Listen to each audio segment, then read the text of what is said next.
Just woke up and found him here in me. Nothing but green like the head on me. I'm looking for the jump track to the head. I'm over back over my mind. I'm on the vision of my destiny. And it keeps me on striving. Because I know what's inside me is so much more than I can see. It's so much that I can become. That's why I'm reaching for the sun. I see my possibility. Just woke up and found it here in me. Nothing but green at the head of me. I'm looking for the jump track to the head. I won't look back. See my possibility. I see them. Nothing between lies. I'm looking for the jump track to the head. I won't look back. Look by me, look inside. Cause I've had a real night day. Nothing but green like the head on me. And I'm looking for the jump track to the head. I won't look back. This is my nothing but a case. And I'm aiming for success. Nothing but green like the head on me. And I'm looking for the jump track to the head. I won't look back. No, no, no, no, no, no. I see that. Nothing but green lights. Looking for the jump track. Alhamdulillahi Rabbil Alameen wa Bismillahir Rahmanir Rahim wa ashhadu an la ilaha illallah wa ashhadu anna Muhammadar Rasulullah. Assalamu alaikum wa rahmatullahi wa barakatuh. Alaikum assalam, Baba. How are you? Doing great. I every time I just look at you and just feel so honored and blessed and Same. I think about the dua, that we make it periodically now, but there actually came a time where I really felt the dua of this Qur'an answered for me. It says, رَبَّنَا هَبْ لَنَا مِنْ أَزْوَاجِنَا وَذُرِّيَّاتِ قُرَّةَ أَعْيُنٍ وَجَعَلْنَا لِلْمُتَّقِينَ إِمَامًا. Oh Allah, give us mates and offspring that will be beautiful in our eyes, and give us the grace to be examples for God conscious people. So it's like I made that dua, and alhamdulillah, every time I see you, Alhamdulillah, and your siblings and my wife and the ummah that we are fortunate and honored to lead, we say, well, it seems to me that dua has been answered. Right. I know that's right. Keep it so, right? It's that keep it so and make us aware of what we ask for and recognize it when it shows up. Yeah. Absolutely. Oh yeah. Absolutely. We aligned because I was gonna talk. That's literally what my conversation was and is like my energy on right now is like really recognizing that Allah is answering like daily. We're getting answers every day, and that's getting out of the way to be able to getting our ego out of the way to be able to recognize it when it shows up.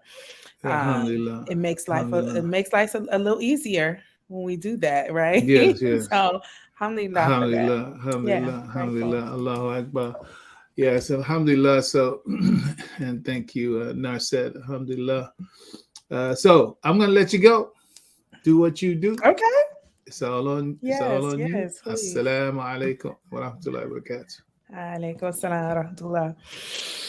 أعوذ بالله من الشيطان الرجيم بسم الله الرحمن الرحيم أشهد أن لا إله إلا الله وأشهد أن محمد رسول الله Assalamu alaikum to everyone joining us via Blog Talk, as well as live on Facebook and YouTube. Yes, like my cheeks hurt from smiling so hard. I I'm learning a new way of being, right?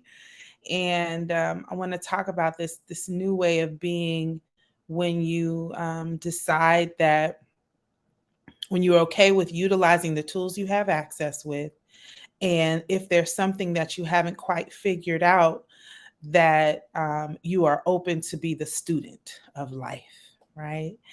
And then if there are moments where you get a little frustrated in the process of learning, but you always remember, you remind yourself that Allah seeks to, wants us to have ease. Allah wants us to have peace. Allah wants us to have calm, and Allah wants us to have a clear understanding, right? See what I did there, right? Allah does not want us to have confusion, right? So sometimes when we overthink a thing, it can throw us in the direction of confusion because we're not surrendering to, okay, Allah, what is it that you want for me in this season, in this state of my life right now? What do I need to know and recognize in this part of my life right now? I have my weekly accountability morning session, and we had a profound conversation to the point where, like, when I get a hold of a new piece of information or an area of my life that I need to really study, it can feel exhausting, almost like, you've ran a 10-mile marathon, 13-mile marathon with no water. It just, you feel tired. There's a part of you that's like, okay, I need to take a moment for this, right? And so the conversation that we had today was the things I learned working on a jigsaw puzzle. And so the leading up to that that moment that I even got a hold of it, because my dad had passed it to me while we were at the table at Eid. It was in like one of the children's gift boxes, but wasn't age appropriate for them at the time, and it had butterflies on it. So he was like, "Okay, yeah, this must be for you." Now, prior to him getting that puzzle, I had been contemplating going and shopping for a jigsaw puzzle. It's just been on my spirit, like, you might need to find, this is the conversation I was having. I was like, you remember when you used to do jigsaw puzzles all the time, and it was this calming escape moment. I tried to do the coloring for a little while. Coloring didn't do it for me, but it did take this moment where I was like, puzzles did it for me. I was using it in the classroom. It was my escape route, And so I was like, okay, but I just never took the time to do it. Just life got in the way. Never took the time to just be like, today we're going to the store, get us a jigsaw puzzle. So so at that point, I was like, look, okay, you obviously ain't paying attention. So let me just cut out all of the hardship of you getting it, and let me just put it in your hands. And at this point, you're accountable, right? Because now I have it. And so I decided to crack it open this weekend. After I was working on a project, and like when I get really good into a project as far as like business stuff, I mean, when it's good, like I'll forget to eat. Like time is just moving, and I'm constantly I'm in the vibe, like I'm rolling with it. And I love moments like that. Because it's like I just go. And so I was like, now it's time for me to shift and let me do something else. I'm allowing myself a moment to break away. So I started working on it, and I remembered what my father said to me, and he's like, investigate your thoughts and your process as you're doing this, like pay attention to it, right? And it made me that much more aware in the moment to do so. So I was this way of thinking for me, this self-reflection moment lesson for my life was happening in the midst of me doing this jigsaw puzzle. And it made it that much more exciting and fun, right? And just to share just a few parts of it, because I want to hop over to the next part, but I want to share this part of it, that there was this system in this moment where I was like, okay, I see the picture, boom, put it down. And I was like, I know what to do because I've done this before. Like my ego was like, I've done this before. I know what to do. And so it was a little difficult because I haven't done it in a long time. I'm out of practice, right? And so I'm getting the pieces, sorting it out, and I'm and the corner of my eyes, I see the picture, right? But it's upside down. I didn't want to acknowledge and touch the box to take a look at the guide that would give, because I was like, but I know this. I've done this before, right? And so I was like, no, I'm not going to do it. I'm gonna go for it because a part of my ego wanted to stroke this idea that I know it, that I'm smart, that I can outwit the system, right? This is me listening and watching myself respond to this activity. And then I was like, okay, it's like, all right, Camila, this is what you got to work. I had to write a little note down about this ideal of, yeah, I know it. When like the answer that you need to make this experience pleasant, it's right there.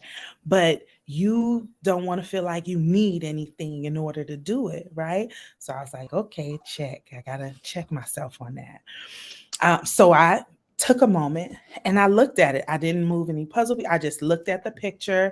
I looked at what I had. And then I started to think about the strategy. Like, okay, so now what are we going to do? Right.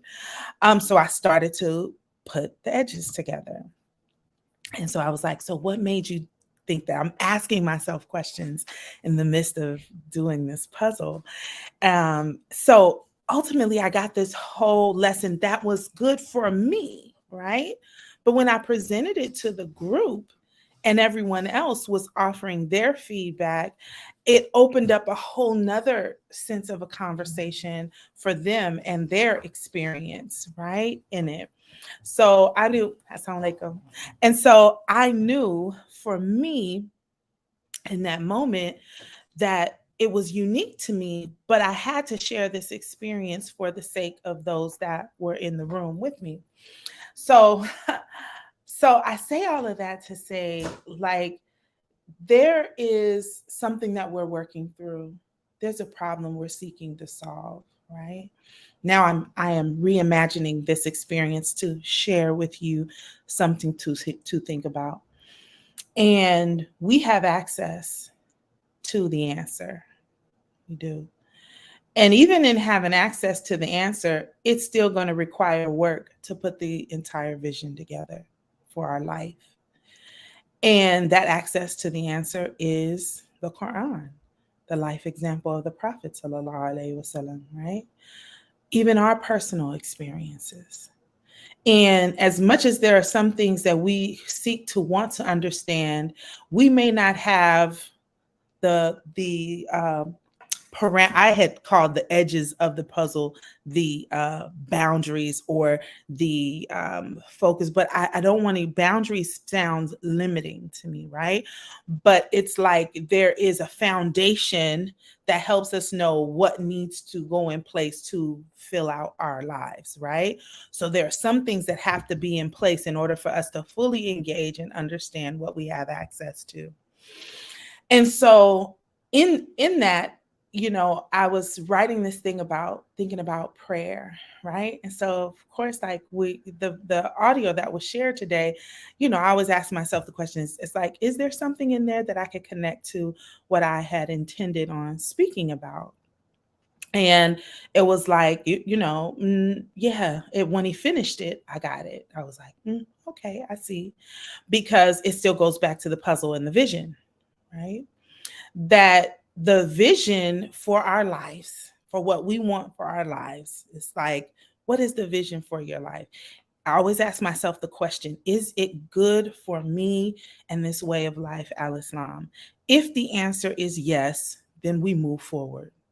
Is it good for. It's like we're not talking about strategizing on some scheme or something crazy or a way to hurt people, a way to oppress others. No, that's not what we're talking. Is this vision good for you and your life as a Muslim, for this way of life, al-Islam, right? The answer is yes. The vision was given to you to say, yes.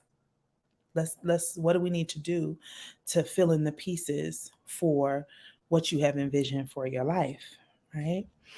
And so we pray daily. You know, the goal is for us to always make our salat, and it's just a simple dua, as simple as saying Alhamdulillah is a dua, right? All the praise is due to Allah, right? And so in that prayer, when we think about what we ask for every day, let's just go with Al-Fatiha. We ask Allah, show us the straight way, the way of those upon whom you have bestowed your grace, right? Not those who go astray. We're not interested in that path. We're not trying to do that path. I'm trying to see the right way, those that have earned your favor, right? This is every day. We are saying this at least at the minimum once a day, right? But this is a part of our regular system. So there's something happening daily that we are being shown, go this way. This is what you need to do. Pay more attention to this thing. So it's like now our spiritual eyes are wide awake to recognizing certain things. And so when I put myself in this experience of living life, like, okay, I know before this day is over, I'm about to get a lesson. I know I'm about to have a bomb conversation with my Lord, and I can't wait to see what that is. So I smile every day because that thing that I needed to get, that little puzzle piece that I didn't know was there, I know exactly where to place it when I get it, because it's a part of the vision for my life, right? Another beautiful example, right? I went to an event a year ago,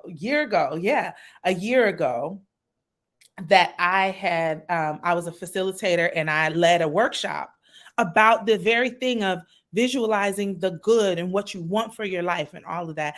And I did an activity with the women in the room to where I said, write a letter to your future self, congratulating yourself on what it is that you did.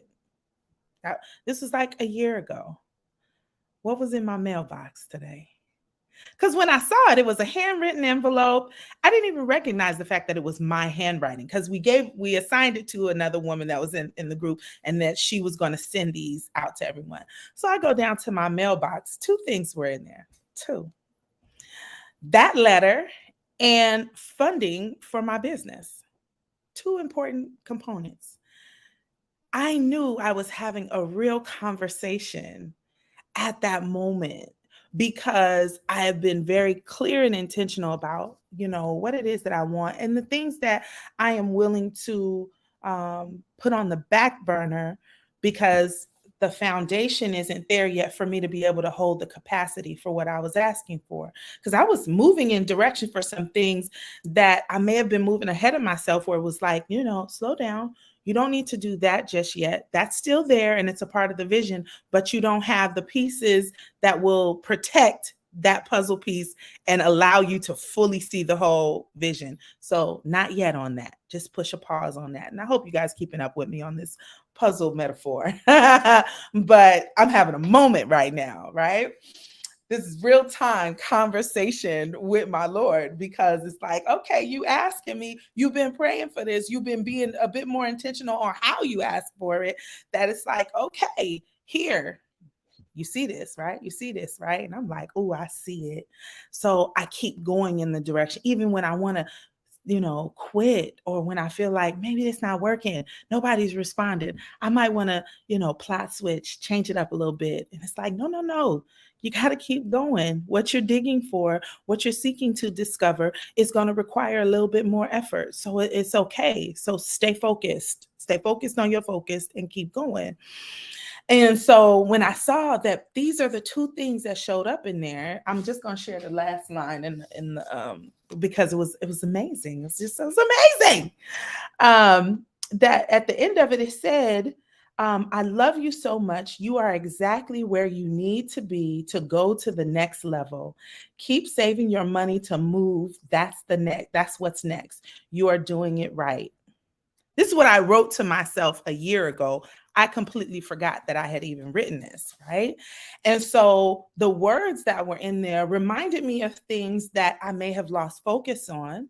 And then it also confirmed things that I had held on to, that I had the capacity to hang on to. And now I'm ready to really execute those other things that I see they're there that have been on my mind, but I didn't have the capacity to execute all of those things. But the things that did matter, it's like, oh, they're here. It's there. It's waiting for me. It's happening in real time. Your plan is moving. Confirmed. Where you are right now is where you are supposed to be. So when I think about this idea, I wrote a note, and this is what I want to share with everyone. I put it in my phone. I saw this quote. And I kind of switched the quote around. And if you Google it, if you need to, then that's fine. But I switched the quote around to fit my sensitivities, right? And it says, prayer is not to influence or convince God that you are worthy of what you are asking for. Prayer is the moment of stillness to be influenced by God, to fulfill the desire of what God wants for you. Right. So in the prayer, we're not just saying, okay, God, I'm praying. I'm praying. I'm a good servant. So now give me what this transactional energy, right? It is really this full surrender of, okay, so this is what's on my heart. If it is correct, show me that it is that, right? The fact that I'm having good thoughts and great ideas and creativity that I know would help myself, my family, the community that I'm part of, it's not a bad thought. I know that I didn't come up with that.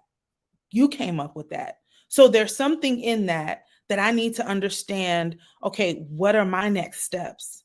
It's like, I don't have to know fully the how, but I am here to say, I'm here to come to success, right? I'm here to stand in success. And I want you to show me the right way to do it.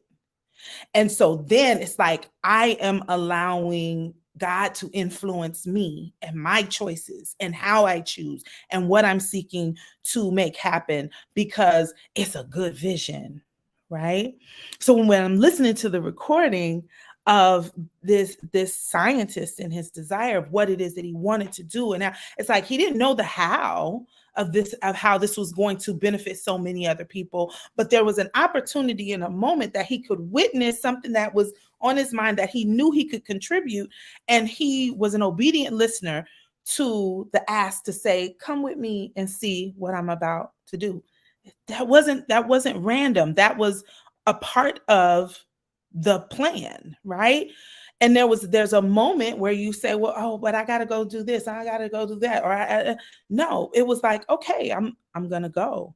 And it changed the whole trajectory of what it is that he could do and how he could impact and where it is that he was supposed to go. Even prior to getting it, he didn't have if he would have met that man 10 years prior, he probably wouldn't have had the capacity to really contribute to this level of work, right? The puzzle pieces were not in place to support this new thing. But now he had a human experience. There was an experience and things he learned and lessons and mistakes and heartbreak and all of these different things that had taken place, so that when the opportunity presented itself, it was like, oh yeah, I'm ready for this and the hard work that's required for me to do it. So sign me up. So what is that thing for you? What is that for you that you are getting yourself prepared? You know what you want, you know what the business is, you know what the relationship looks like, the family life looks like, you have this clear vision. You even dream it sometimes, like, oh, it felt real. It's just because, yeah, now it's the work is put the pieces together in order to bring the unseen into the scene. What is that work? Are you willing to do that work? Are you praying to be influenced by Allah to make the choices that's going to bring that vision to full reality? And with that, I'm calling you men back into the room.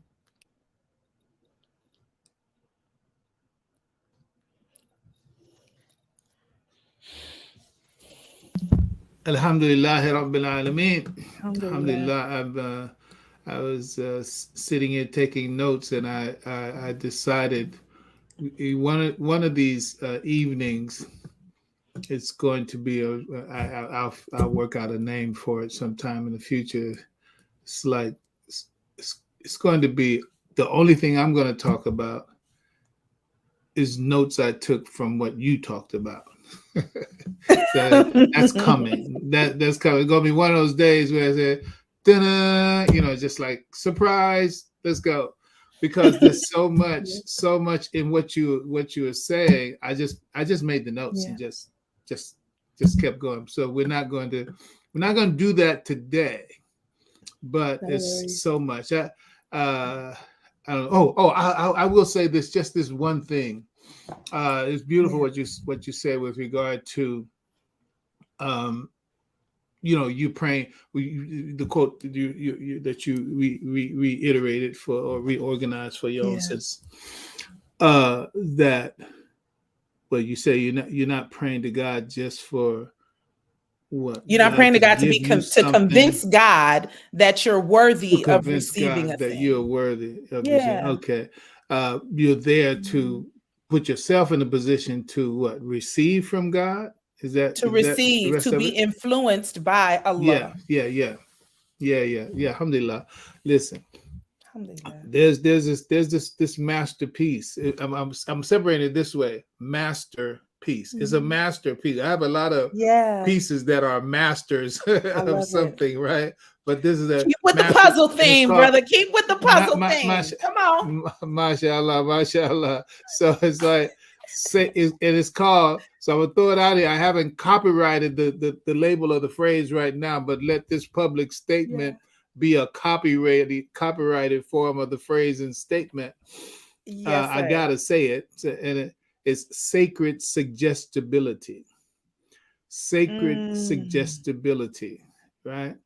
So it's like all the things that we've been given, especially in Al-Islam as ritual, but it's also the case in other spiritual systems.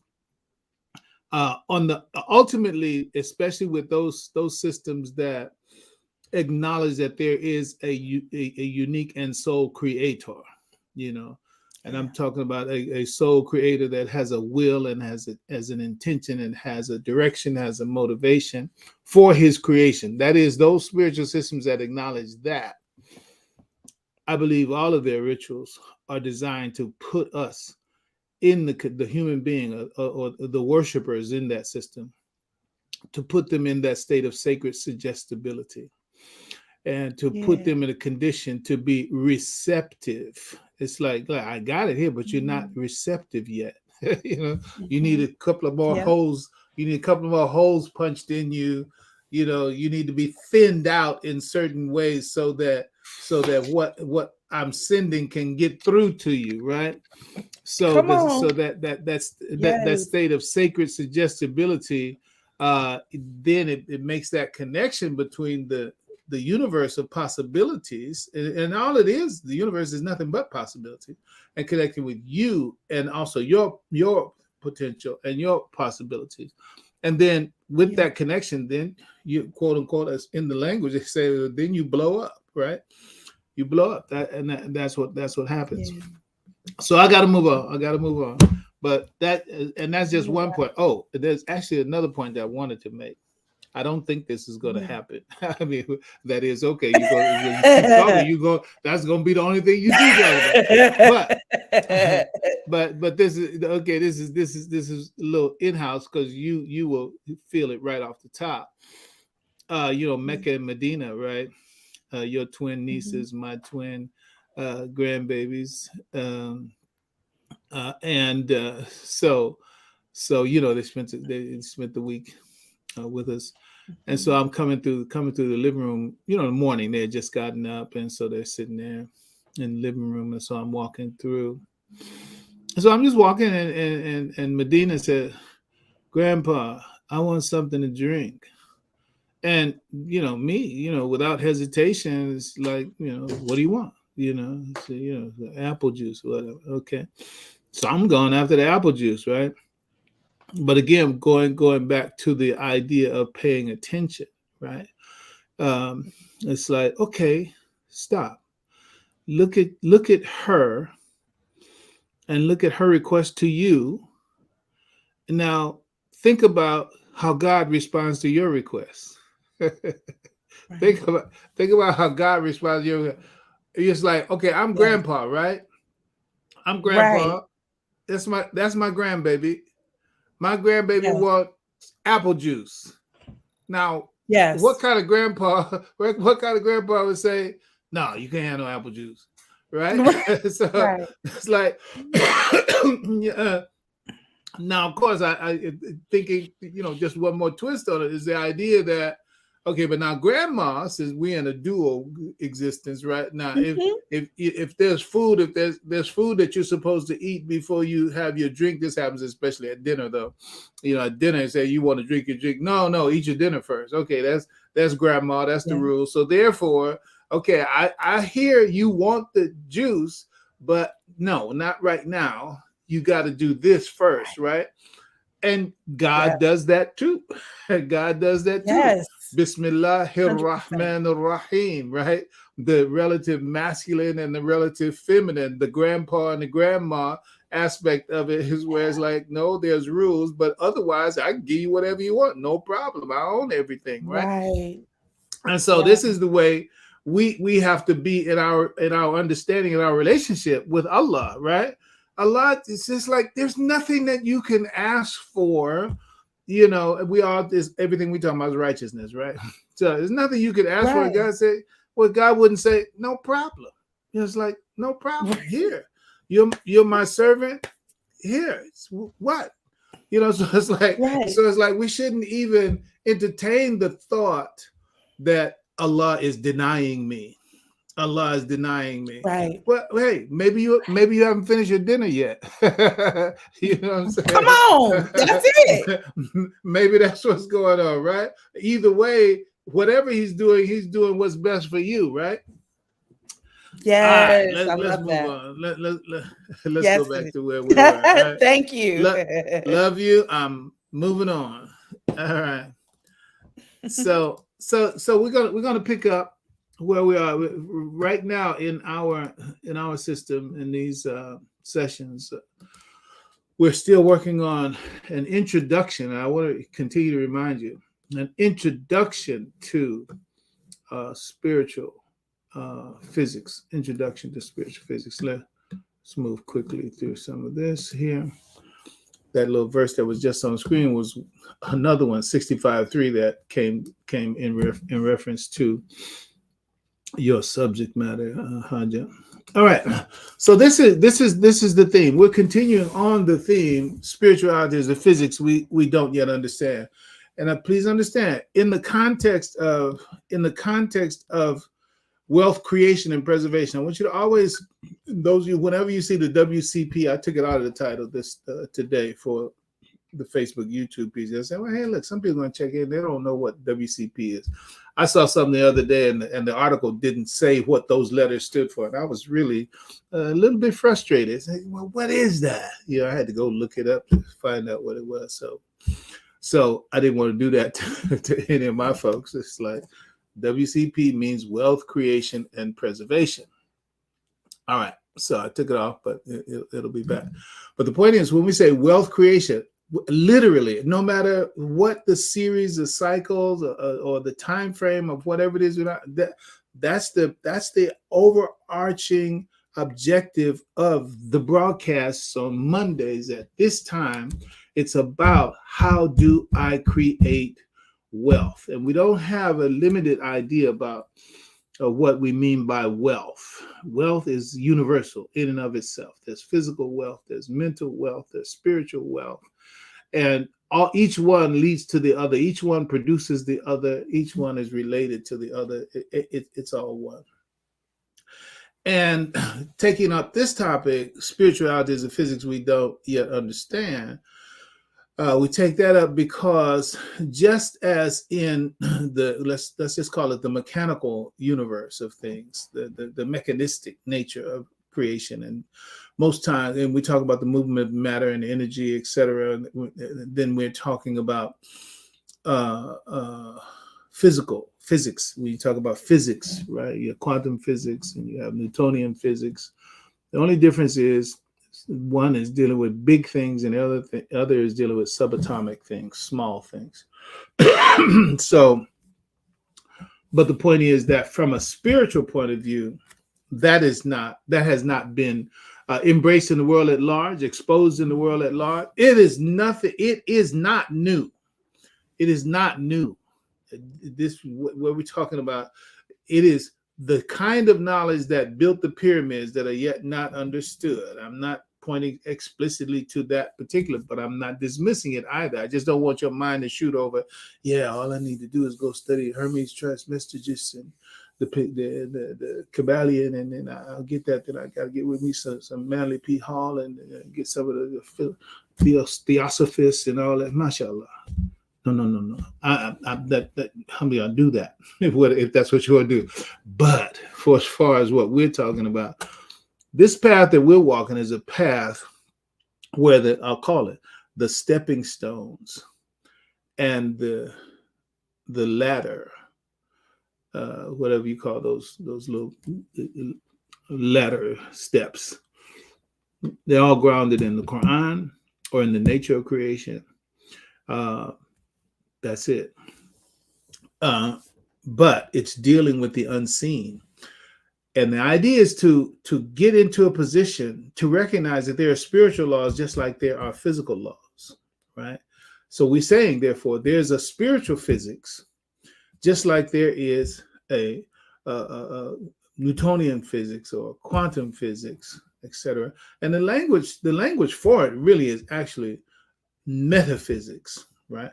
But I wanted to bring in the issue of spirituality so that we can separate the idea from any mechanistic view. However, recognizing that the spiritual operates just as quote unquote legalistically. I'm not talking about courts and society, etc. I'm talking about lawfully, right? Newtonian physics and quantum physics are talking about laws related to matter and energy, right? But all from a physics or physical point of view. When we're talking about spirituality, then we're talking about from a metaphysical point of view. But it is no less lawful, right? And so when you understand from a metaphysical point of view how these, just as certain laws are operating, but in a metaphysical domain, just as certainly, if not more certainly, but just as certainly as the laws operating in the physical domain. And so there's a sense of understanding that the world is quote unquote comfortable with, and it has the dominant view, the hegemony of opinion, meaning that, okay, well, did science say it? Did science confirm it? Has it been proven by experimentation? Has it been observed? Blah, blah, blah. Okay, if that's it, then we're with it. That's because the world has credentialed material science as having all the rights to what is true. And if it doesn't confirm that it is true, then it's not true until the material scientists say it's true. Not all material sciences are that way, but there is a scientism that has taken over the world. But the role and the place of spirituality, it has been quote unquote diminished in the public mind, and consequently, people in the public don't get the real benefit of that they have equal access to. I mean, what I'm talking about is as available to everybody as the air is to everybody, literally. It says it's as available, but because we have not been told about it, taught about it, and we have not been given an understanding of it. Therefore, we can't reach up and grab it. We can't take advantage of it. But well, that's one of the reasons that we're here. You know, we want to show you how and that you can reach up and grab it. Right. What Haja was saying with regard to the letter that she wrote to herself as an assignment a year ago, and though for those two things to come together, some of the language for that is like synchronicity. For those two things to come together in the way that they came together, etc. Naturally, we say God. We say God. You know, God has caused it. God is it. This is also what add to this. I want to go a little slow right here because there's a fine and important line to be added to that experience, and that is, yes, it's God, it's God's will, but it is also, that's the law. That's the law. Okay, if I have a glass and I let that glass go, that glass is going to hit the ground. It may break depending on how strong the material is and what it butts up against. But the point is like you could say, you know, God did it, you know, because nothing happens except by the will of Allah, right? But on another lawful level, it's like that's what happens when you do that. You just fill in the blanks wherever you want to fill in the blanks. That's what happens when you do that. Why? Because we live in a lawful universe. And so the qadr, when we talk about the qadr, we covered all this in the early part of this, the beginning of this subject 2-3 weeks ago, when we talk about Islamic ontology. The point is, we live in a world of law. We live in a creation of law. And the law reacts to the actions of the actors. And so therefore, you do this, then the law does what it does. Okay, well, what happened with what was done with regard to the letter and what was done in its connection with the overall goal of the person, in this case, Hajjah? It's like, okay, so the things that are supporting the vision and the hope and the imagination, the aspiration, the dreams, etc., they came together, boom, at this particular point. Why? Because it was time for them to come together at that point. Why? Because by law, that's what happens in that particular situation. Now, one of the definitions is chance is the effect of law unrecognized. Chance is the effect of law unrecognized. So whatever happens, you know, you say it's by chance. Well, you say it's by chance because you don't know the law that accounts for that thing that you're identifying as a matter of chance. But everything is lawful. Everything that happens is lawful. You have things like you have language like the Brownian movement, where it's like the geometry of smoke. Let's just put it like that. It's like geometry of smoke. It's like you look at smoke, looks like it has no order. But there is law and order in the way that those gases and those particles that they are moving according to law. You and I standing where we are from our perspective, we cannot see order per se in it.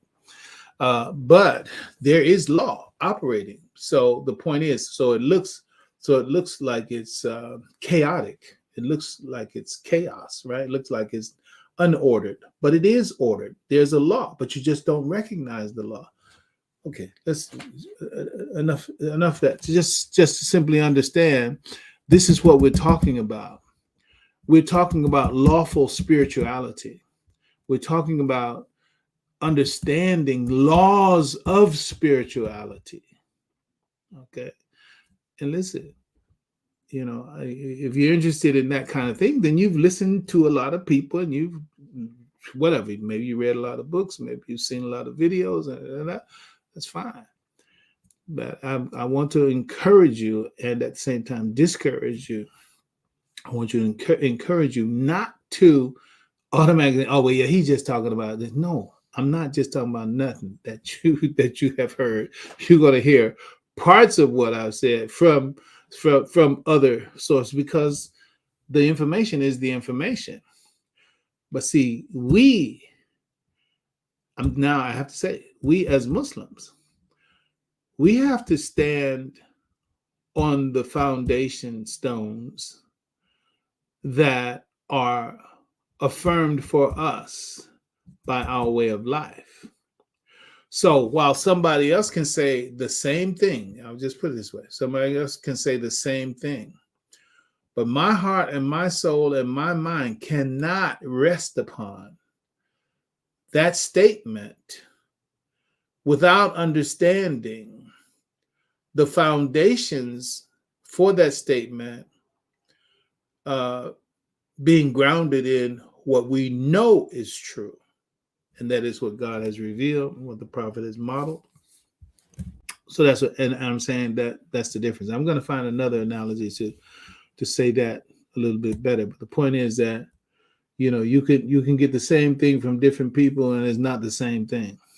Maybe let's work with that for the time being. Put that on temporary hold. You can see the same thing from different people, and it's not the same thing. See, because I have to respect the heart, mind, spirit, soul of a believer in God, and emphatically a Muslim first. I have to. And so in terms of that trust, say truth is what makes the heart feel tranquil, right? So a Muslim can get something from other sources, but until that connection is made with the creator that they worship and what that creator has revealed and what that creator has done, then that heart can't be fully at rest, right? And so that's the drive. That's what drives me in this direction, in this way. All right.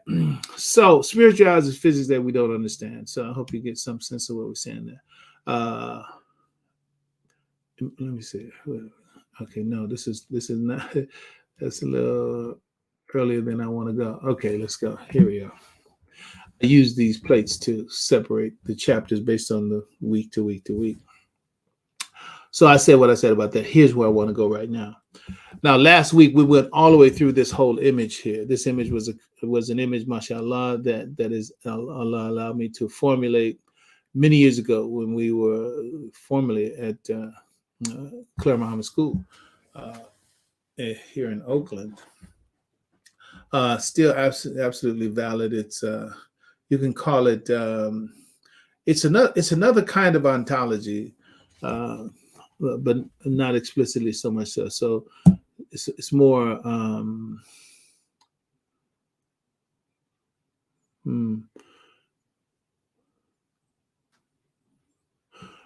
I'm gonna call it taxonomy.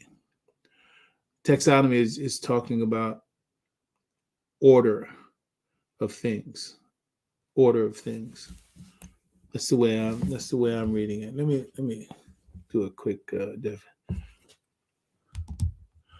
Oh, I won't take the time. Somebody, you can look up taxonomy for me because I want to keep the screen the way it is. I have to make too many adjustments on it. But this is a temporary label for taxonomy for sake of understanding. And what it points out, you have human nature at the center, then you have the social environment, which is the sphere of nurturance, then you have the material reality, that is the world around us, and then the world that we quote unquote live in, that we're embedded in, we're part of the material world. But then there's also the transcendent reality, a reality that that subsumes everything else. I even use the word in the label here, cosmology. So somewhere in between cosmology and ontology is the proper description of the distinction between what we've served. So it's still working on, and we say this is an introduction as well. So now, so this was the last. This was the last of walking through each one of those circles, which is time we spent last week. And so we ended speaking about this dotted line, and we ended speaking about the connection between the human nature. That is, you and I have a nature that is unseen. We have a nature that is spiritual. We have a nature that is abstract. We have a nature that is psychic. Psyche means soul. That's who we are. Our bodies are our bodies, and our bodies are a part of material creation. We've said this so many times. Everybody should be very crystal clear on that. But that soul and that psychic body is the same. It's the same substance of the transcendent reality. That is that which is beyond the material creation. It's the same stuff. Now, for those of you who know this language that we've given, you live in this language. Nafsun wahidatin, the spiritual entity, the original spiritual entity, the original soul, out of which everything, including ourselves, was created. We went over this as well. It's the same. We are that stuff. So there's the nefs, which is this big circle on the outside here. You can read that as nefsun wahida. And then there's the human nature. There's the little small circle, which is you and I. You and I are a microcosm. That is the macrocosm. But the same stuff that the transcendent to the macrocosm, the same stuff is the same. God tells us in the Qur'an, again, Quranic foundation for what we're saying. مَا خَلَقَكُمْ وَبَعَثَكُمْ إِلَّا كَنَفْسٍ وَاحِدَةٍ. Your creation and your resurrection is in no wise except as a single soul. What is the single soul? That's translated single soul. What is the actual Arabic? Nafsun wahidatin. And what else is nafsun wahidatin? Ya ayyuhan nasu taqu rabbakum alladhi khalaqakum min nafsin wahidatin.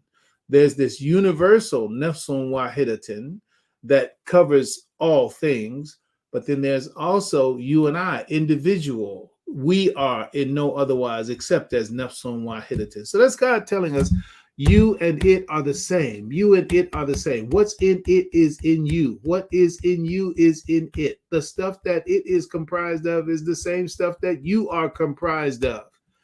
So I'm saying, listen, take it from the Quran.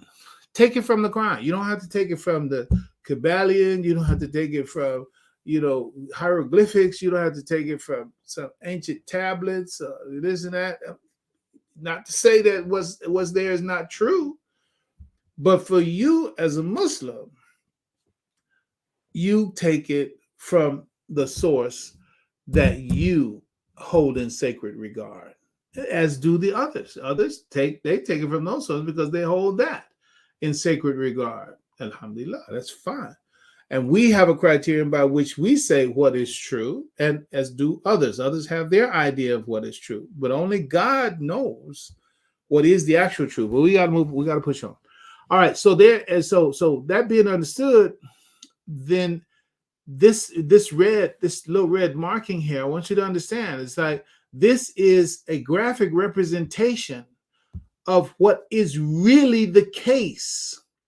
It is really the case that your nature and my nature is of the same substance of what transcends the material creation. One more time. The same substance that gives me the life that I am speaking from right now is the same substance that transcends the material creation. Same substance. But in this body, that substance is given voice. That substance is given consciousness. That substance is given force. Right? That substance becomes an energy that makes things happen through the mechanism that it inhabits, i.e., this body. So when I put this body to work, and which includes the mind, right?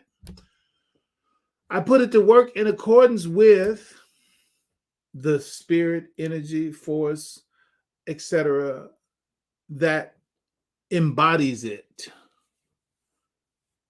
It's doing what that spirit, that substance, that transcendent reality that dwells in me.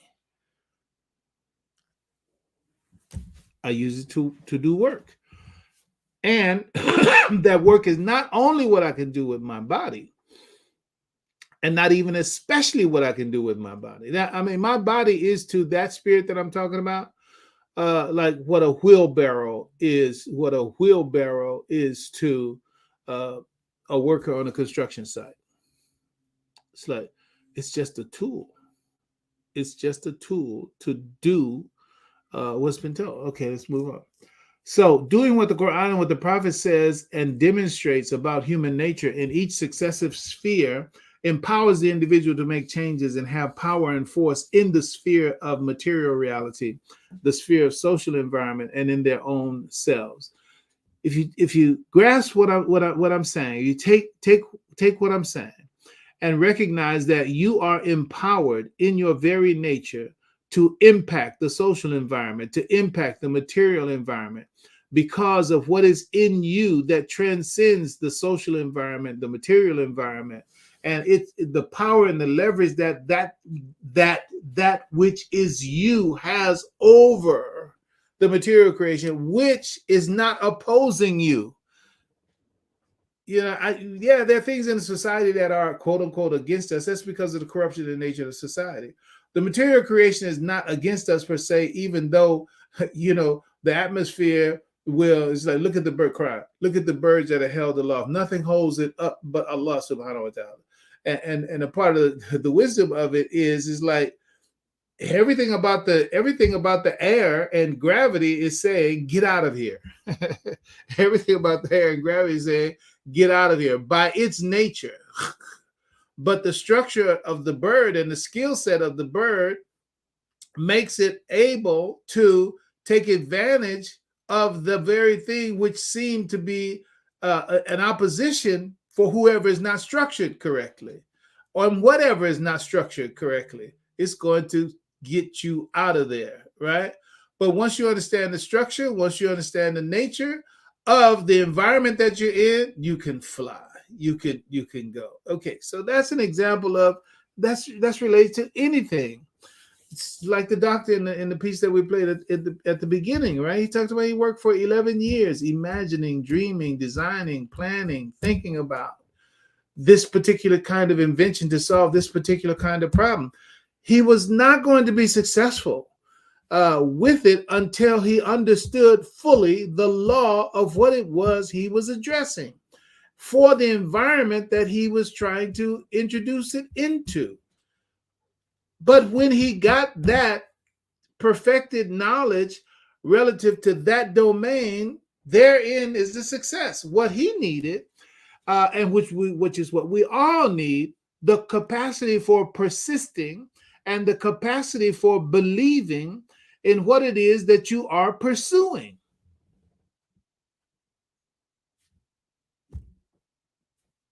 Whatever, whoever has succeeded. Oh, I think about the like the NBA games. Yeah, go Dubs. Okay, whatever.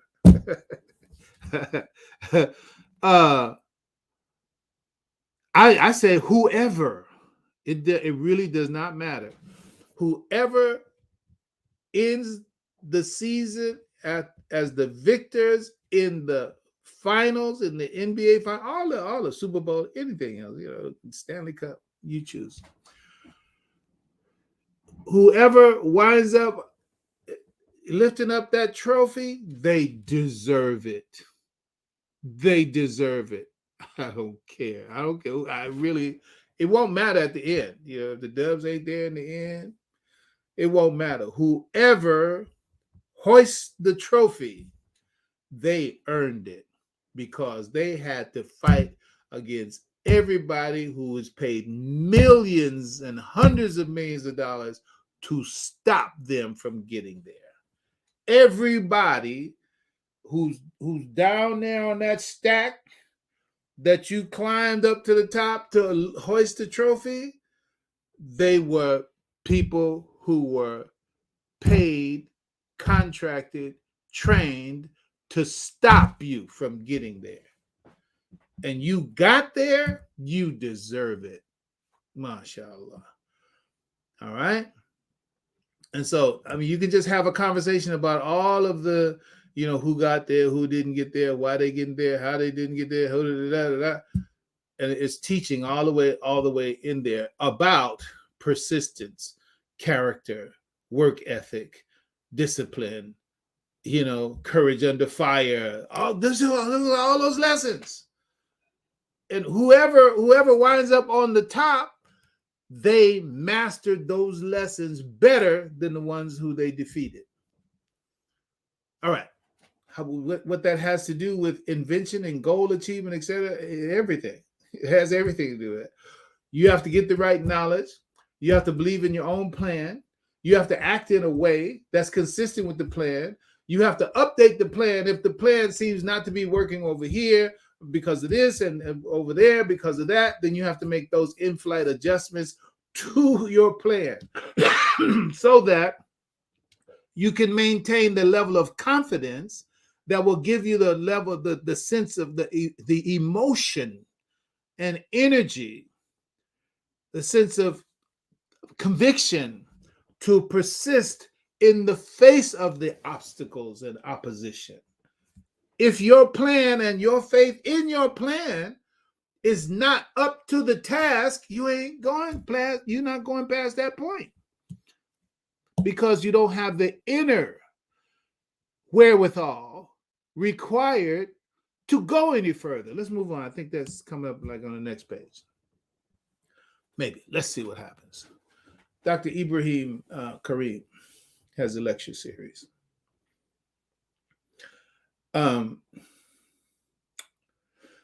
Says, statement taken from him. All those physical shapes in nature are manifestations of a higher order. There are archetypal spiritual dimensions that have the templates of everything in nature that come down here. Let me take you back. This image that I created before I met or was introduced to this Dr. Ibrahim Kareem. This image is saying what he's saying. So therefore, I embrace his ideas around this because it has a foundation in prior knowledge. And I guess that's the way knowledge is affirmed. Imam Muhammad talks about edification, and you talk about line upon line, you add information to the prior information, and you build up a structure that's rational to the human mind, right? So therefore, so our epistemology said this is good knowledge, right? So what he's talking about, and moving on, says there are archetypal spiritual dimensions that have templates of everything in nature that come down here. So let's take that sentence. Well, let's go to the first sentence.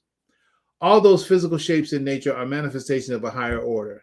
All right, what does that mean for us as Muslims? What it means for us as Muslims, everything is a sign. That's what it means. Everything is a sign. I want you to really be clear that what I'm saying, what I'm endorsing, what I'm setting in front of you, it has a foundation in the Qur'an and in Al-Islam. All right. So I'll just say one more time. All those physical shapes in nature are manifestations of a higher order. It only means everything in creation is a sign. Let's go to the next sentence.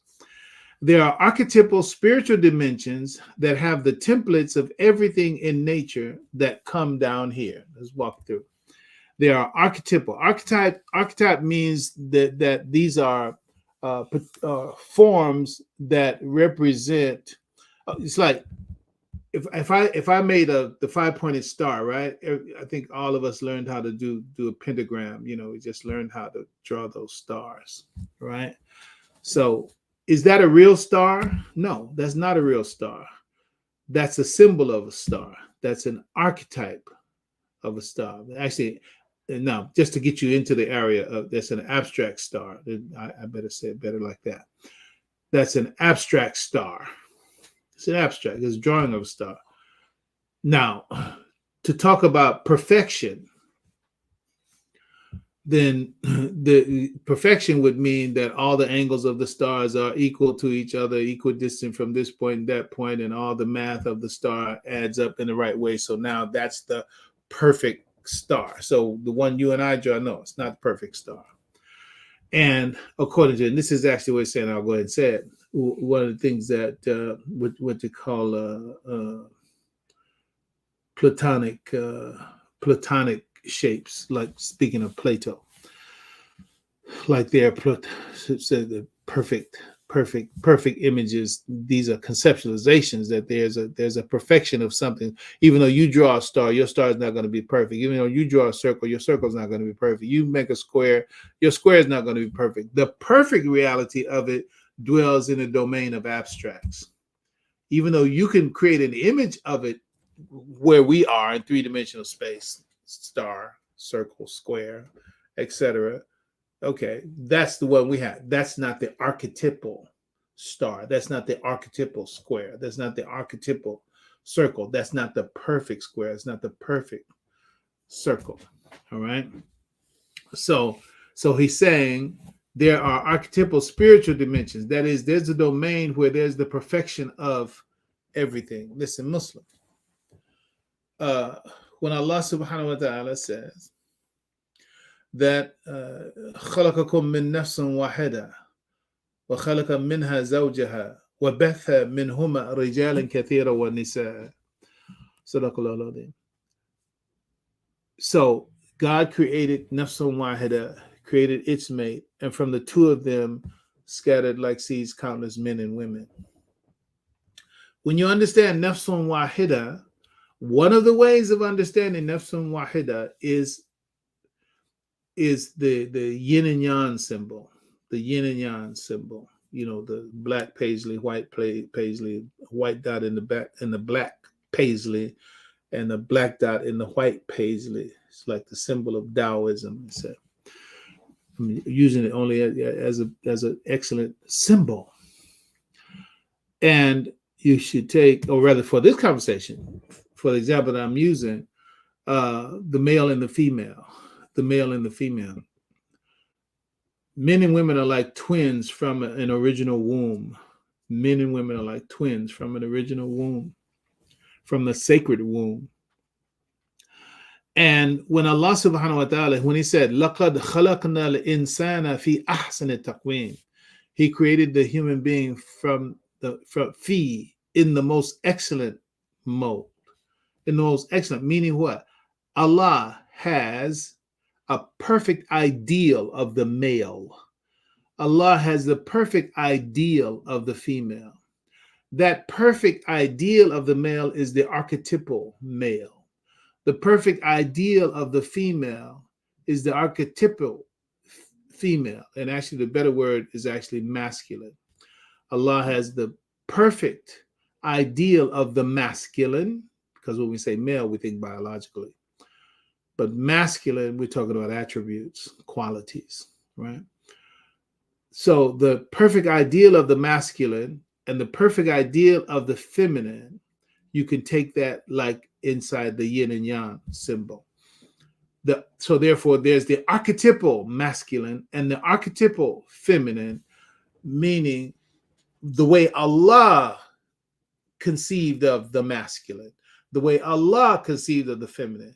Do you think that there are any human being walking around on the earth right now that are the perfect masculine and the perfect feminine, meeting all the qualities and attributes that Allah conceived of for the feminine? You think there's a female walking around that's got all those perfect, or that there's a male walking around that has all those masculine qualities perfect. I don't think so. I just don't think so. I really don't. So, but the point is, does it exist? It exists. Where do they exist? Where does the perfection of what Allah intends for anything exist? It exists in the spiritual dimensions. We talk about the realm of abstracts. That's that realm, that the transcendent realm that we're talking about here. This is where they are. There's a reality that is transcendent to the material reality, but it is also the domain of all that is perfect. It is the domain of all that, and it exists right now as a part of and in relationship to the existence that we're in. And the substance of that domain is our inner substance. It is our inner substance. I'll just step out a little bit and then get right back to where we want to be. Bible tells us, said, seek ye first the kingdom of heaven, and all other things will be added unto you.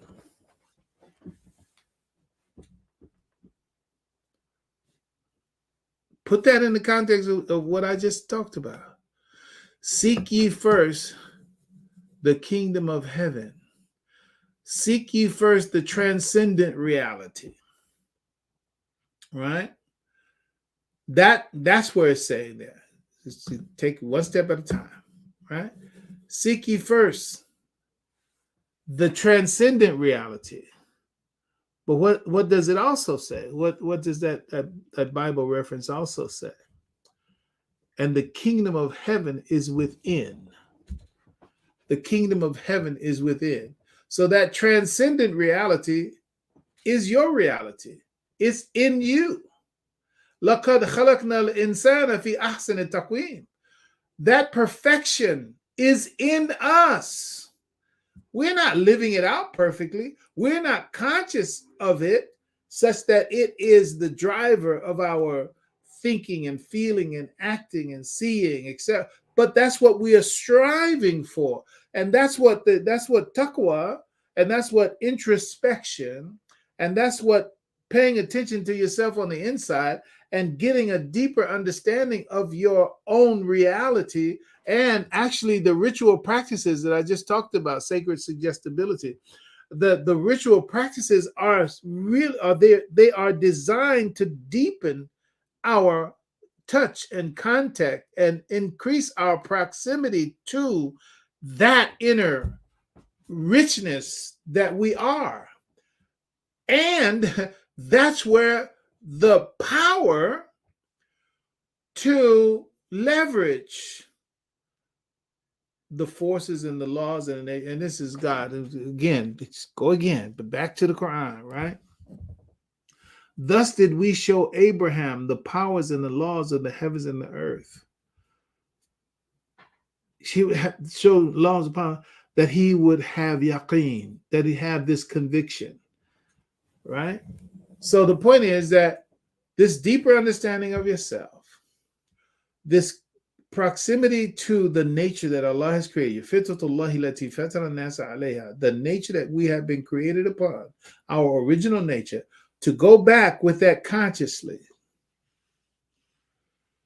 to go back to that consciously, to take what you acquired in your evolution, to go back to that original nature and to consciously engage that original nature, gives you power in all the spheres, the social domain, the material domain.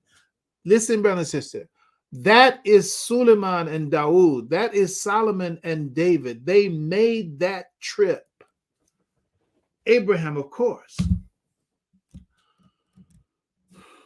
So we do that. That's where the power is coming, and that power, mashallah, it's like, what comes to mind right now is like, Bruce Lee's 2-inch punch. It's like it's like so much energy and so much power in that. It's like, well, you're talking about 2 inches, right? It's like, okay, this is the leverage that we're talking about. When you understand that system, when you understand that process, when you understand that path, and you stay on that path, maybe ihdina siratan mustaqim, the straight path, straight from where? From there to there, from your nature to the transcendent nature, and from the transcendent nature to your nature. You stay on that path. It's not the only one, but just a way of understanding it. There are archetypal spiritual dimensions that have the templates of everything in nature that come down here. So the point is that everything that we're seeing in this domain, look, Muslim, the Kaaba. Look up the Baytul Ma'mur. Just look it up. The Kaaba is on the earth. Baytul Ma'mur is in the transcendent realm, right? Look it up. Find out what it means. It means what I'm saying to you. It's like there's the perfect, and then there's the one that's here on the earth. The perfect one is not the one that's here on the earth, but the one that's here on the earth is reflection of the perfect in the spiritual domain. Okay, so going over the other sentence. So there's a higher connection in the creation of everything in nature, right? And this is Qur'an. This is Qur'an as well. You know, it's like I haven't memorized everything in the Qur'an, but you know these verses, so I can send you to the verse. I send you to the verse. You'll find what I'm talking about. And that is, we've talked about it in detail at other times, but moving on. Listen, look up the verse in the Quran where it talks about the goodly word is like a goodly tree, right? The goodly word is like a goodly tree. Its roots are in the foundation, and it reaches up to the heavens, if you will. The goodly word, right? So there's a connection between the foundation of this creation that we're in, and then it will take us to transcend what this world is about. But it's connected. It's grounded here, but the heights of it goes transcendently beyond the material creation that we're in. That's what we're connected with when we're connected with this nature and this knowledge of this reality. It's like whether you know it or not, the connection is there. The goal is to know the connection, to be conscious of the connection, to benefit from the connection, to leverage the connection, to take advantage of the connection, to benefit from the connection. But in order to do that, you have to become conscious of how we are connected. When we become conscious of how we are connected, the power comes right through that. It comes right through.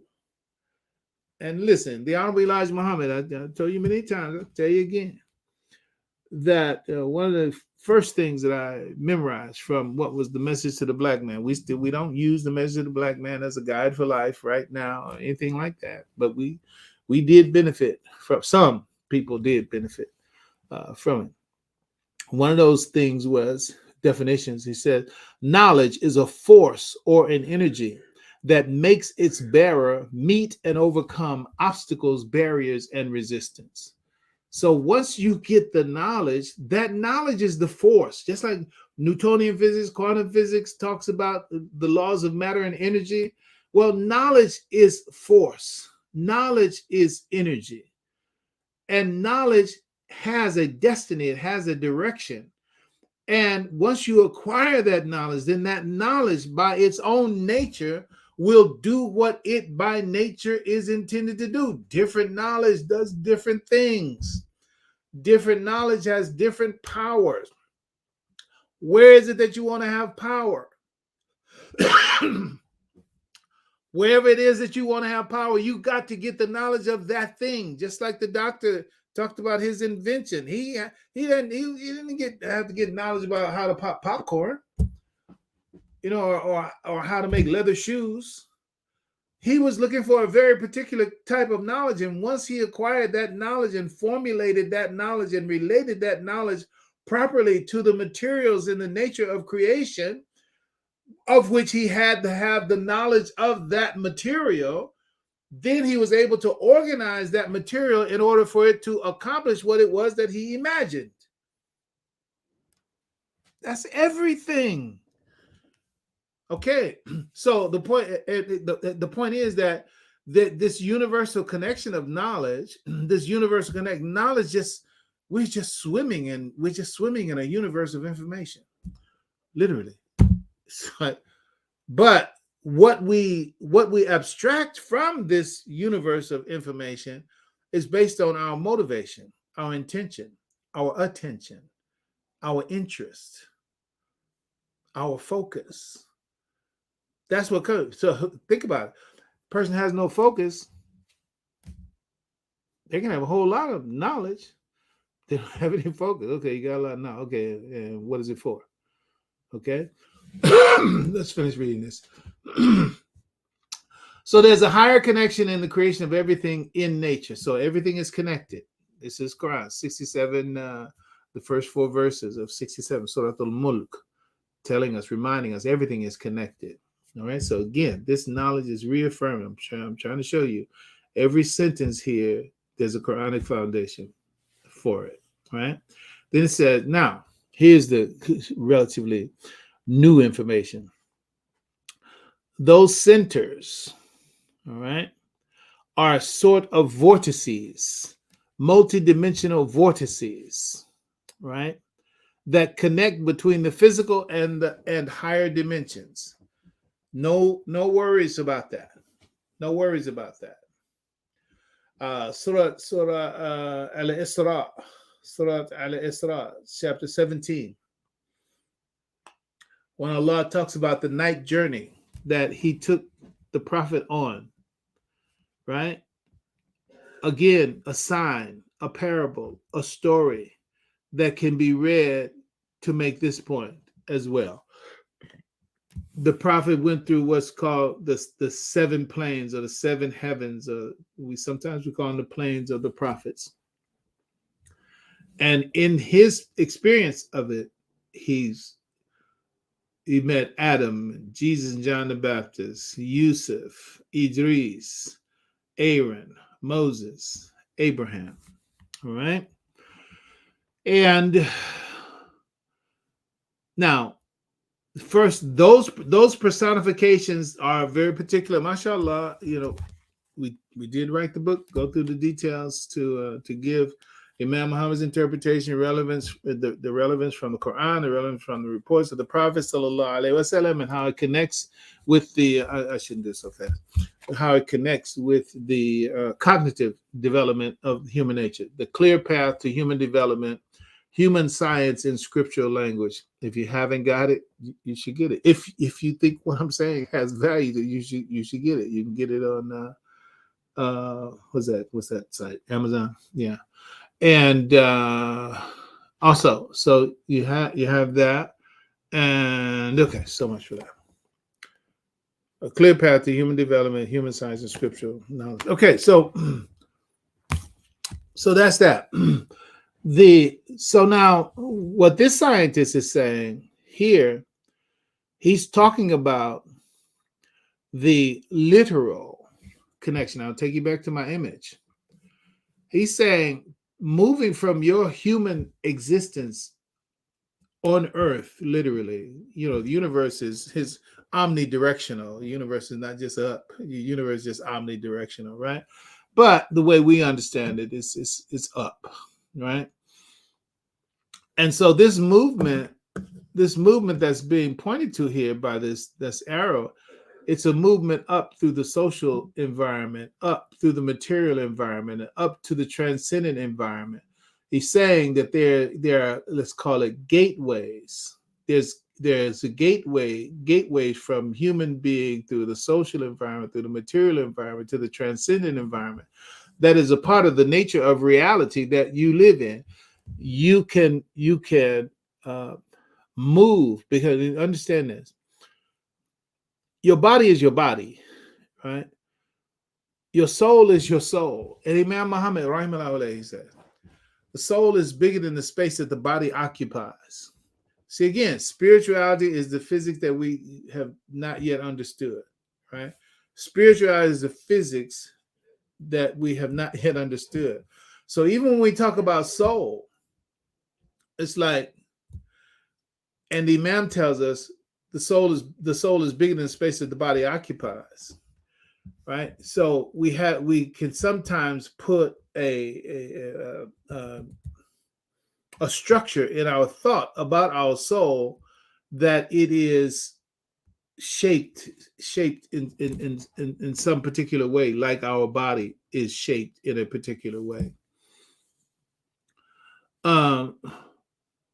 So the idea of my moment here is, it has to do with this movement of the soul in these multiple dimensions, right? The movement of the soul is like, really, just take a breath if you need to. Here's the thing. One of the things to be embraced is that soul, the nafsul wahida, that you and I are a node, N-O-D-E. You and I are a node of that soul. And we have been, because of the nature of life, human life, as it exists on earth, in time and space, we have been given this sense of separateness. This is a grace from Allah. We talked about this last week, I believe. Allah has given us this sense of separateness because you don't need to feel yourself to be united with everything in creation. What's the use? What is the use of that? It's like, no, there's some value that comes by extending, but it's like, if everything was such that I don't feel a disconnection between me and any and everything else, I mean, then what is life? What is life if I can't tell the difference between me and a fish? Can't tell the difference between me and a tree? No. God created this sense of separateness for us in three-dimensional space and time for the purpose of life as he designed it, and that's who and how we are. But that's my body. That's my body. My soul is a part of that universal soul, nafsun wahida. My soul is a part of that universal, not just a part of that universal. My soul extends. The Imam said the home of the soul is the universe itself. So even though I'm a small part, I'm a conscious small part of the universal soul, my reality is beyond what I'm conscious of. My reality is beyond what I'm conscious of. I'm just conscious of this, and thank Allah, I'm only that I am only conscious of a certain, but that consciousness can grow to where I can come to a point where I can embrace more and more of the reality because I have a greater capacity for, how can you say, not becoming confounded, confused, or whatever, unstable and unsettled by expanding perception. Okay. So therefore, brother and sister, it's that the idea of these centers are sort of vortices, multidimensional vortices that connect between the physical and the higher dimensions. Brother and sister, you're already connected. You got work to do. We have work to do to become more conscious. Let's call it travelers, residents of these different planes. And I hope you understand. I'm talking pure health here. I'm not talking LSD, ayahuasca, mescaline, drug trips or whatever. That's on you. If you tripping like that, that's on you. Whatever. Those are people that are trying to cheat the system, right? Take this drug. I ain't gotta wait. Yeah, okay. See you if you get back, right? All you gotta do is go to Berkeley, and you'll see those who are still on the same trip they started on in the 60s. All right, so let's finish up. Okay. So what I'm saying is that while the doctor here says that those centers are sort of vortices, multidimensional vortices that connect between physical and higher dimension, that shouldn't shake you at all. Shouldn't shake you at all, because the Quran has already told you everything is connected. And what is everything? You. You are connected with everything else, and everything else is connected with you. So the movement between those dimensions is a very real possibility. But in order to do so in health and quote unquote with practical purpose, so as to get the, I'm going to use this word, to get the Khalifa benefit, as Khalifa, as Suleiman and Dawood. That's what we're talking about in terms of movement. You want to talk about movement from this domain, this dimension, that dimension, etc. Talk to me through the filter of Dawood and Suleiman. I don't need to hear about nobody. I don't care. Isis, Horus, Set, and Hatshepsut, or whoever. I don't need to hear from them. I need to get it from what Allah had revealed to his prophets and model for us and preserve for us in the Qur'an. If it so happens that some of that knowledge is there and some of that knowledge is there, praise be to Allah. But I'm not going through that door to say that it's confirmed. I can call them as witnesses to what Allah has ordered, but Allah is not being called as a witness for what they're doing. Allah is the creator of everything. Let's move on.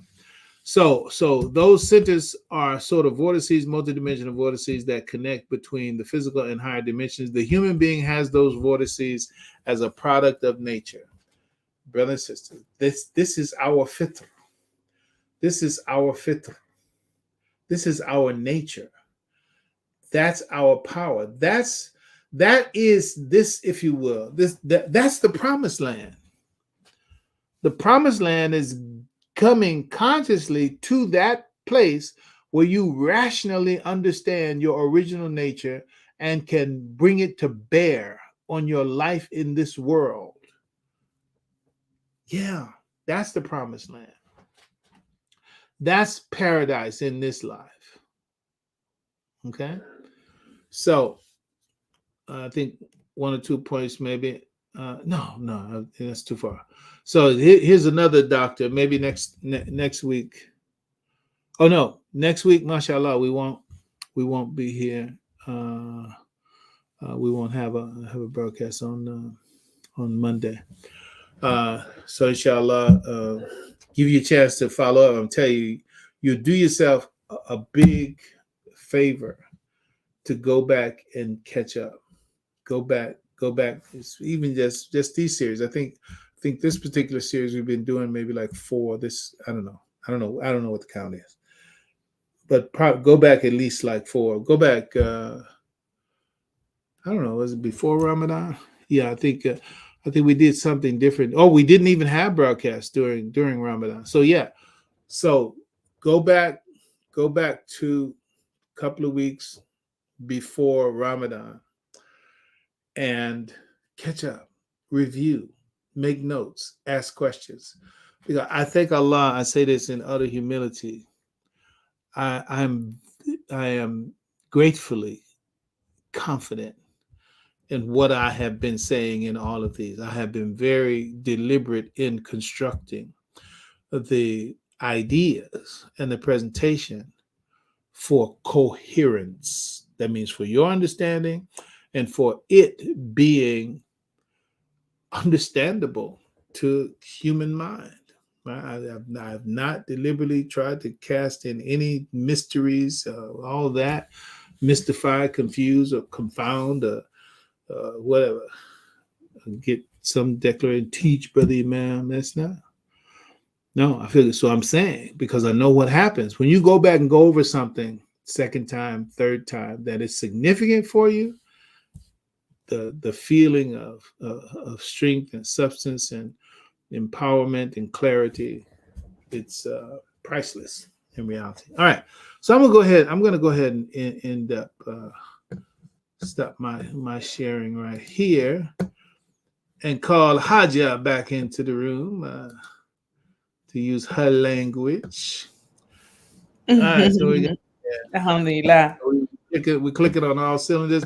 I'm gonna you can make whatever comments you may have. I'm gonna click through some of these comments that have been made since I've been talking. Just FYI, everybody who makes comments, I'm not looking at the comments. Usually I'm just looking at, I have the presenter's mode of the PowerPoint, and so I don't see anything. I don't see me. I don't see comments or anything. So I'm not ignoring you when you're making comments. I just don't go to it till like times like these.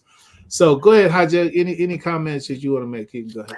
You know, I want to acknowledge this, this level of conversation that we are having now in this space, and it just goes back to being able to have the conversation now, like this type of conversation we wouldn't have been able to have in 1980 or 1974. You know what I'm saying? Like there was an evolution within the community and our level of understanding and how we have access to the practical applications of the Qur'an and the life example of the Prophet Muhammad, that we have the tools now to where it's like these things that have been taught to us in one particular way, we now have a way to really dive into it, to fully experience life, right? To fully experience life and to fully recognize that that everything that we need, we have. Everything we need, we have. And so I'm grateful that you have opened up the conversation for us to explore, well, what does that look like? Because I'm struggling with this idea and that idea, because I'm bringing old ideas of Trinitarianism and I'm bringing these. So it's like, it sounds like this, but like, are you giving me the rational application of what that looks like for me in my life? And so I think that it's so very valuable that we have a space to really discuss what that looks like. Alhamdulillah, absolutely. Alhamdulillah.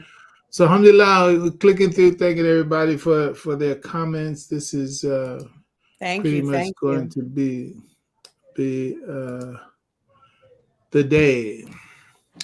Now I can read. I don't want to read over you. Understanding that one has the power to resist the call of larger societies' harmful freedoms. That's very important. Taqwa. You need taqwa to do just that. None of this, the devil made me do it mentality. That's true. All right. Or I'm only human as an excuse for succumbing to weaknesses. Yes. Mm-hmm. What are you presenting? What you are presenting, what the Quran is telling us, is that this is the human being. Yes. Alhamdulillah. You got it. That's true. Alhamdulillah. Shukuru. Alhamdulillah. Assalamu alaikum. And greetings to the incense man as well. Latif. Alhamdulillah. And Jerome, alhamdulillah. All right. Well, everybody have a wonderful day. It's always a pleasure to spend time with you. God's peace be on all. Assalamu alaikum wa rahmatullahi ta'ala wa barakatuh. Alaikum salam wa rahmatullah. Thank you for using Blog Talk Radio. Goodbye.